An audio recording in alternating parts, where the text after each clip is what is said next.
अध्याय 1641 9 witches 2। Soul stealing realm की हवा बाहरी दुनिया की तुलना में स्पष्ट रूप से अलग थी। वे कुछ काले सोल हॉल से गुजरे इससे पहले कि कोमल एक जगह पर रुकी। फिर वो 50 मीटर ऊपर हवा में उठी और एक अंधेरे तैरते द्वीप पर उतरी। अथर्व देव और वंशिका खरे उनके पीछे नजदीक से चल रहे थे। इस जगह का अंतरिक्ष अंधेरा और शांत था। ये एक अंधेरे शाश्वत आकाश को छूने जैसा था। तैरता द्वीप लगभग 50 किलोमीटर लंबा था। उन तीनों के अलावा ये पूरी तरह से खाली था। कोमल आखिरकार मुड़ी और कहा, ये सोल स्काई है। मेरे गुरु ने मुझे तुम्हें यहाँ लाने का आदेश दिया है। वो जल्द ही तुम्हारे साथ होंगी। वंशिका खरे ने चारों ओर देखा और अपनी आंखें थोड़ा सा संकीर्ण कर लीं। उनके चेहरे पर एक मुस्कान का भूत दिखाई दिया। मैंने बहुत पहले से उत्तरी विवेक क्षेत्र की बंजर भूमियों के बारे में कहानियां सुनी हैं, पर मुझे ये उम्मीद नहीं थी कि ये दुख किंग रेल्म तक भी फैल जाएगा। ये वास्तव में एक आंखें खोलने वाला अनुभव है। अपने शब्दों पर ध्यान दो वंशिका। जासूसी आंखों से दूर कोमल ने आखिरकार वंशिका खरे के लिए अपनी घृणा को छिपाना बंद कर दिया। ये अब तुम्हारा पूर्वी दिव्य क्षेत्र नहीं है। सिर्फ इसलिए कि तुमने चौथी बहन को घायल कर दिया, ये मत सोचना कि तुम सोल स्टीलिंग रेल्म को नीचा दिखा सकती हो। ये वो जगह नहीं है जहां तुम्हारे जैसे लोग नखरे कर सकते हैं। वंशिका खरे की आंखों में चमक खतरनाक और चंचल हो गई। ये कहना तुम्हारे हाथ में नहीं है। शांत हो। अथर्व ने अचानक वंशिका खरे को शांत कराया, इससे पहले कि उन्होंने जोड़ा, हम इंतजार करेंगे। वंशिका खरे ने अपनी भौं उठाई, उनकी ओर आधे रास्ते तक घूमी और पूछा, तुम कब से एक धैर्यवान आदमी हो? अगर तुम पर्याप्त शक्तिशाली नहीं हो तो तुम संभवतः कैसे? मैंने कहा हम इंतजार करेंगे। वंशिका खरे कुछ कहना चाहती थी, पर अंत में उन्होंने बस गुस्से से फुफकारा और दूसरी तरफ देखने लगी। इस पल वो उन्हें देखना या उनसे बात करना तैयार नहीं थी। विचेस के प्रति वंशिका खरे का रवैया कम से कम कहा जाए तो भयानक था। अथर्व जानते थे। ये उस पल से स्पष्ट था जब वे अपनी पहली विच चेन्नई से मिले थे।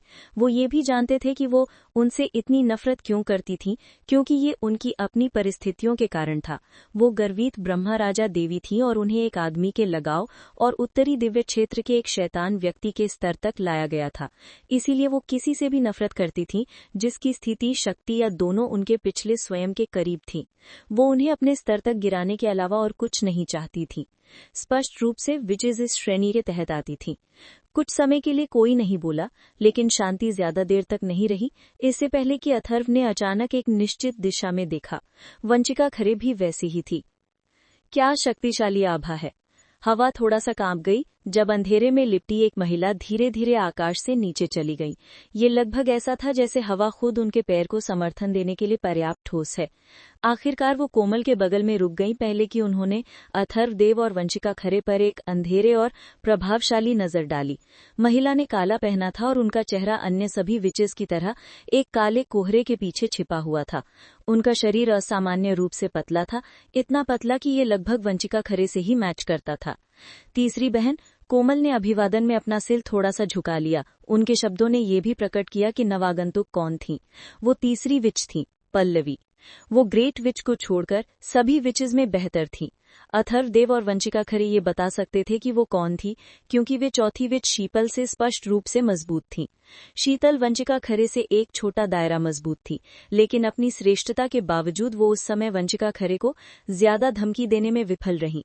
ये महिला, हालांकि वंशिका खरे स्पष्ट रूप से महसूस कर सकती थी कि उन्हें फिलहाल हराना असंभव था। हालांकि उनकी आभा वंशिका खरे के चरम की जितनी मजबूत नहीं थी, इसीलिए वो ग्रेट विच, वृषाली और कल्याणी नहीं हो सकती थी। ये केवल एक संभावना छोड़ती थी। तीसरी विच पल्लवी ने अथर्व देव और वंशिका खरे को कुछ देर के लिए देखा, लेकिन ये स्पष्ट था कि उनमें से कोई भी बोलने या उनके आगमन को स्वीकार करने की योजना नहीं कर रहा था। इसीलिए वो कोमल की ओर मुड़ी और पूछा, ये अथर्व देव और पूर्वी दिव्य क्षेत्र की ब्रह्मा राजा देवी हैं? कोमल ने सिर हिलाया। क्या तुम भी इतनी जल्दी घर आ गई हो? गुरु की घोषणा बहुत महत्वपूर्ण होनी चाहिए। पल्लवी ने अचानक अपनी निगाह वंशिका खरे पर केंद्रित की और उनका स्वर कठोर और सीधा था। क्या तुम वो हो जिसने शीतल को चोट पहुंचाई? मैं हूं। उन्होंने उन्हें देखा और मुस्कुराई। अगर मेरे बगल का आदमी सुंदर महिलाओं का प्रशंसक नहीं होता तो मैं उसे भी मार सकती थी। पल्लवी की आंखों के पीछे का तापमान कई डिग्री कम हो गया। मैं अपने गुरु के आदेश के विरुद्ध नहीं जाऊंगी और इस जगह और समय में तुम पर आक्रमण नहीं करूंगी, लेकिन हम एक दिन शीतल और चेन्नई के लिए बदला लेंगे। पल्लवी की धमकी निश्चित रूप से एक खाली धमकी नहीं थी। 9 विचेस को डेविल क्वीन के अपने हाथों से बनाया गया था, इसीलिए एक तरह से वे बहनों से ज्यादा करीबी थीं। उनमें से एक को घायल करना या उसका अपमान करना उन सभी को घायल या अपमानित करना था।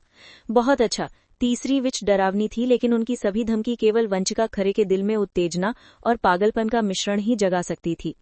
अभी मुझे अपनी शक्ति का परीक्षण करने के लिए एक तीक्ष्ण पत्थर से ज्यादा कुछ नहीं चाहिए। मुझे उस बेकार तितली की तरह निराश मत करना। बेकार तितली? हे, क्या तुम मेरे बारे में बात कर रही हो? दूर से एक शांत और ठंडी आवाज आई। क्रमशः पीले और नीले रंगों में सजी 2 महिलाएं आकाश में दिखाई दीं और अथर्वदेव और वंचिका खरे के सामने उतरीं। दोनों महिलाओं के चेहरे पर एक ठंडा भाव था। उनके बाएं तरफ की महिला चौथी विच थी, शीतल। उन्हें कल काफी नुकसान हुआ था, इसीलिए अभी उनकी आभा थोड़ी कमजोर थी। उनके दाईं तरफ की महिला ने एक नीले पोशाक पहनी थी, जो उन्हें शुद्ध नीले पानी में नहाने जैसे लगते थे। उनकी आभा अन्य विचेस के मुकाबले बहुत ज्यादा कोमल थी। वास्तव में अथर्वदेव और वंचिका खरे पर उनकी निगाह में भी वो दबाव और अत्याचार गायब था जो हर दूसरी विच में मौजूद था। वो पानी की तरह शांत और कोमल लगती थीं। वो छठी विच सिद्धि थीं। पल्लवी ने शीतल की चोटों पर एक नजर डाली और फिर उन्होंने गहरी शक्ति से झुका दिया। उन्होंने सुना था कि शीतल घायल हैं, लेकिन उन्हें अब तक पता नहीं था कि ये कितना गंभीर था। उन्होंने ठंडे स्वर में पूछा, शीतल, क्या मैं उसे हथकड़ी पहना दूं? नहीं, लेकिन शीतल ने समान रूप से अपना सिर हिला दिया। मैंने ईमानदारी से हारी, इसीलिए मेरे पास कहने को कुछ नहीं है, लेकिन मुझे हराने वाला ये तथाकथित देवी नहीं है, इसीलिए उन्हें निश्चित रूप से मुझे ताना मारने का अधिकार नहीं है। शीतल ने अथर्वदेव को एक पल के लिए घूरा, फिर वो दूर देखने लगी। तीसरी बहन, चौथी बहन, अरे 5वीं बहन और छठी बहन भी यहाँ है। जवान आवाज बहुत खुश और उत्साहित लग रही थी। ये जमीन पर गिरते मोती की आवाज जितनी स्पष्ट थी। आवाज के मालिक अभी तक दिखाई नहीं दिए थे, लेकिन उनकी आवाज अकेले ही हर किसी के दिमाग में एक खुशमिजाज लड़की की जीवंत छवि बनाने के लिए पर्याप्त थी। स्पष्ट आवाज ने जल्दी ही माहौल में तनाव को दूर कर दिया। जल्द ही एक लड़की जो एक परी जितनी नाजुक लगती थी, जल्दी से जमीन पर उतरी। लड़की झांवी के आकार की समान लगती थी। शायद उन्हें चमकीला रत्नों और झालर बहुत पसंद थे, इसलिए कमर के नीचे उनकी सफेद पोशाक उनसे ढकी हुई थी। उनके जूते भी सफेद और चमकीले थे। हालांकि उनका चेहरा हर किसी के अन्य की तरह छिपा हुआ था, लेकिन जो प्रभाव उन्होंने डाला वो एक निर्दोष लड़की का था जो 16 वर्ष से बड़ी नहीं लगती थी। वो सोल स्टीलिंग रेल्म की 8वीं विच गरिमा थी, और वो अकेली नहीं थी। गरिमा के जमीन पर आने के बाद एक हल्का सुनहरा आकार उनके बगल में उतरा, और ये एक आभा थी जिसे अथर्वदेव और वंचिका खरे दोनों ने तुरंत पहचान लिया था। चिनय।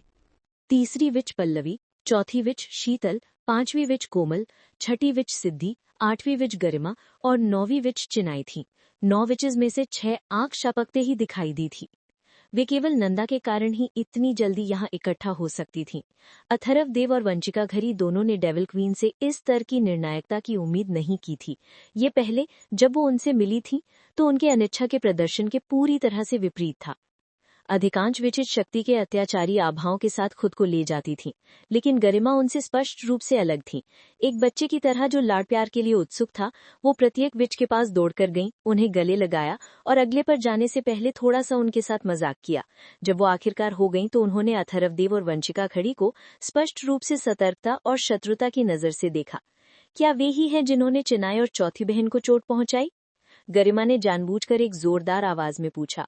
उनका स्वर पहले से पूरी तरह से अलग था। अभी वे मेहमान हैं जिन्हें गुरु ने खुद आमंत्रित किया है, छठी विच सिद्धि ने कहा। उनकी आवाज बादलों जितनी कोमल लगती थी। बाकी सब बाद में आएगा। गरिमा झुकी और अपनी छोटी मुट्ठी कसकर भींच ली। मैं तुम्हें माफ नहीं करूंगी, भले ही गुरु तुम्हें दंडित ना करें। अथर्वदेव ने 6 विचेस के पार अपनी निगाह डाली। गरिमा के शब्द उनसे कोई प्रतिक्रिया जगाने में विफल रहे, क्योंकि उन्होंने उन्हें सोल स्टीलिंग रेल्म की 6 विचेस के रूप में नहीं देखा। नहीं, वो उच्चतम गुणवत्ता के उपकरण थे जिनका उपयोग वो अपना बदला लेने के लिए करेंगे। एक सोने का आंकड़ा आगे बढ़ा और उनका ध्यान आकर्षित किया। वो 9वीं विच चिनाई थी। उन्होंने अथर्वदेव की ओर एक हाथ बढ़ाया और कहा, इसे मुझे दे दो। उनके शब्द पूरी तरह से अपनी पूर्व गर्मी और कोमलता खो चुके थे। केवल बर्फ और कुछ नहीं बचा था। जब वो केंद्रीय खंडहर रायरे में जागी और पता चला कि वो पूरी तरह से नग्न थीं, जब वंचिका खरी की अहंकारी आवाज उनके कानों में प्रवेश कर गई और उनके अंदर के हिस्से को तबाह कर दिया, तो वो उस समय महसूस की गई अपमान की भावना का वर्णन करना भी शुरू नहीं कर सकती थी। ये शायद एक जीवन काल की स्मृति बन जाए। उन्होंने धमकी को मान लिया था और अथर्वदेव और वंचिका खरी का पता नहीं लगाया था। वो इस बात से बहुत डरी थी कि अगर उन्होंने कुछ भी कोशिश की तो वो गहन दृश्य पत्थर को दुनिया के सामने प्रकट कर देंगे। एक विच होने के बावजूद, खासकर इसलिए कि वो एक विच थी, अपना सम्मान खो देने का उनका डर औसत महिला की तुलना में 1000 गुना अधिक था। ये इसलिए था क्योंकि उनका सम्मान केवल उनका ही नहीं था। जब एक विच को शर्मिंदा किया जाता था तो सभी विचेस को शर्मिंदा किया जाता था, और जब सभी विचेस को शर्मिंदा किया जाता था तो पूरे सोल स्टीलिंग रेल्म को शर्मिंदा किया जाता था। वंचिका खरी को देवी कहा जाता था, लेकिन उनकी क्रूरता और अंतरात्मा की कमी उनके शीर्षक के अनुकूल नहीं थी। नंदा और बाकी विचेस के सामने अपनी गलती कबूल करने में उन्हें बहुत समय लगा, इसलिए क्योंकि वो जानती थी कि उनके बहनों को कितना अपमानित महसूस होगा। आज वंचिका खरी और अथर्वदेव सोल स्काई में अकेले थे, जबकि वो 6 विचेस शक्तिशाली थीं।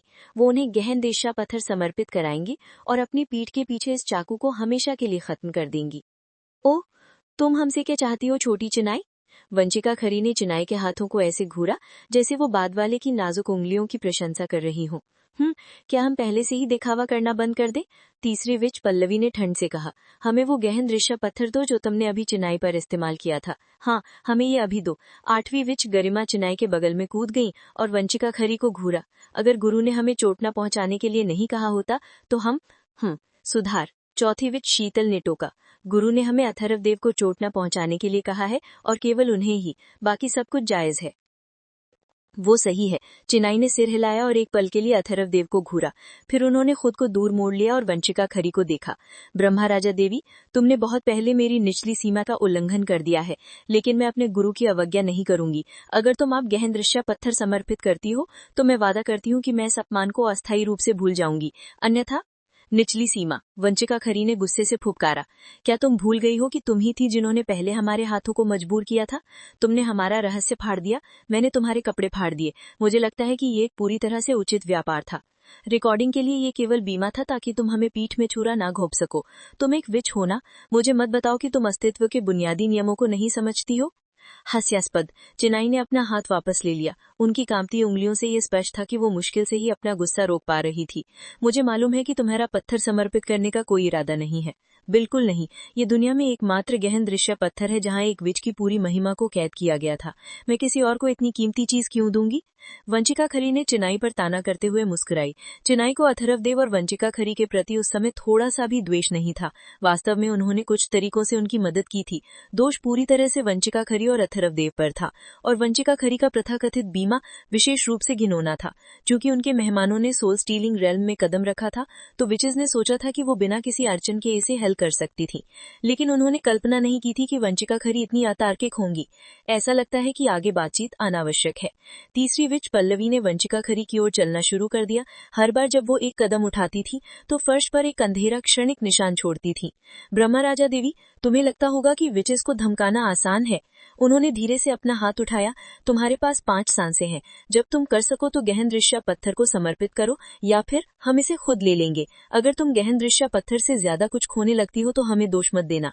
आकाश के ऊपर और एक काले बादल के ऊपर खड़ी नंदा ने दृश्य को अपनी चेहरे पर एक जिज्ञासु मुस्कान के साथ देखा। क्या ये ब्रह्मा राजा देवी का वास्तविक स्वभाव है? एक महिला की उदासीन आवाज नंदा के पीछे गूंजी। करीब करीब नहीं, वो एक ऐसी महिला है जो अपने लक्ष्यों को प्राप्त करने के लिए कुछ भी करेंगी। पूर्वी दिव्य क्षेत्र में वापस उनके तरीकों को घिनौना कहना चीजों को बढ़ा चढ़ा कर कहना होगा, लेकिन वे अपनी सामान्य षड्यंत्रकारी महिला नहीं है। वो बस अपनी गुरु के लिए कुछ गति बनाने की कोशिश कर रही हैं। गति? वो चाहती है कि अथर्वदेव उन्हें गहन दृश्य पत्र देने का आदेश दे। इस तरह वो मेरी प्यारी विचेस पर कुछ सीमा तक अधिकार स्थापित कर सकते हैं। हालांकि वे स्पष्ट रूप से परोपकारिता की अवधारणा से अपरिचित हैं। यही कारण है कि वो उतनी सफल नहीं है जितनी कि वो उम्मीद कर सकती थी। लेकिन ये तथ्य कि वो कोशिश भी करेंगी शब्दों से परे दिलचस्प है।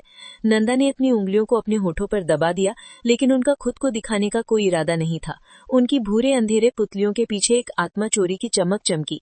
तुम मेरे प्यारे छोटे बच्चों को कैसे समर्पित कराओगे? मुझे दिखाओ मेरे अच्छे अथर्व चुरू। अगर तुम विफल हो जाते हो तो मैं बहुत निराश होंगी। नंदा के पीछे की आंखें कई सांसों के लिए